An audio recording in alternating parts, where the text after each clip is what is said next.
दोस्तों, महाभारत काल में कुरुक्षेत्र युद्ध के दौरान जब अर्जुन ने कौरवों की विशाल सेना देखी, तब भगवान श्री कृष्ण ने अर्जुन से कहा, हे पार्थ, अगर युद्ध में विजय चाहते हो तो सबसे पहले माँ दुर्गा का स्मरण और स्तुति करो। श्री कृष्ण की बात को मानते हुए अर्जुन रथ से उतरे और माँ भगवती की स्तुति करने लगे।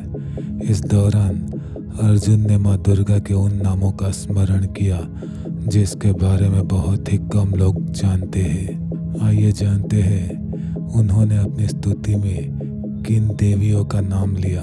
अर्जुन ने युद्ध के दौरान माँ दुर्गा की स्तुति करते हुए कहा कि हे सिद्धियों की अधिष्ठात्री देवी, आप ही भद्रकाली हो, आप ही महाकाली हो और चंडिका के उग्र रूप में भी आप पूजनीय और सम्मानित हो।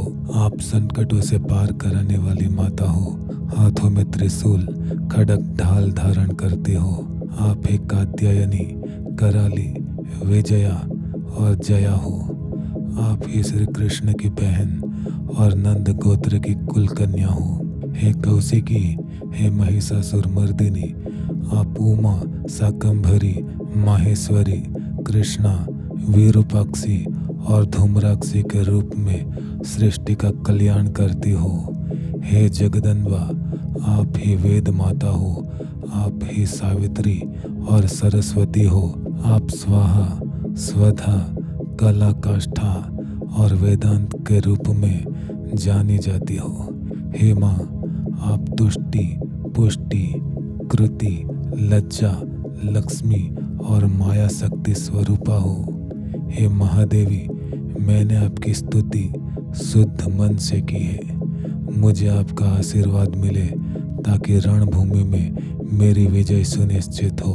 कुरुक्षेत्र के युद्ध मैदान में अर्जुन की इस सौम्य और हृदय स्पर्शी स्तुति से माँ भगवती प्रसन्न हुई और आकाश में प्रकट होकर बोली, अर्जुन, तुम नर रूप हो और तुम्हारे साथ नारायण अर्थात श्री कृष्ण है।